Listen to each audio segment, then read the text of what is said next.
Naging emosyonal si alias Buboy, person deprived of liberty o PDL kang Sorsogon City District Jail na mahiling liwat ang sayang tugang durante kaya kang pandemya. Haros 2 taon man niyang day nahiling ang sayang mga kapamilya. Sabi niya, sa 7 taon niya sa pasilidad, mas nadugangan ang kamunduan niya kang ipagbawal ang face-to-face visitation. Pigpapasalamat na sa nakamagtugang na antes na magsangli ang bagong taon, pigtugot na kang pasilidad ang mga dalaw. Ako man ang pasalamat ko sa bureau kay ilaw sa din na tinugutan na kami sa bureau na makapiling na mo man maski di na oras an amo pamilya. Kaya dako-dako na pasalamat ko kara Sir Putonya. Gusto ko makalaya na siya sinina maabot na 2023 para mabuo ang pamilya namo. Tapos diri lang yun.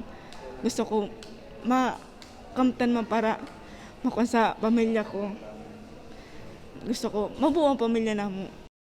Sigun kay Jail Inspector Jesse Putonya, huli sa padagos na pagbaba kang kaso kang COVID-19, makalis ning 2 taon, pigtutugot na ninda ang contact visitation. Urug pang bakunado naman ang 416 nindang PDL, maging sindang mga personalized kang pasilidad. Christmas, nagmusimula ito ng Christmas hanggang tuloy-tuloy na ito. Hanggat sana na negative na rin, wala na rin magkaroon ng COVID cases. Kung sakaling magkaroon ng COVID cases, babalik uli ito sa dati na no contact visitation or i-cancel na rin muna yung ating mga dating ginagawa. Pagduduon kang opisyal, sa ibong kang liwat na pagkakaigwan ng contact visitation na pinunang kang Disyembre 24, daimang giraray ninda pigtutugot na magbisita ang mga bakupang bakunado.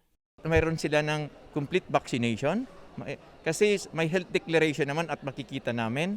I-scrutinize naman talaga na ang kanilang mga card ay totoo. Sa FB page namin, mayroon naman ang schedule at alam naman ng aming mga dumadalaw.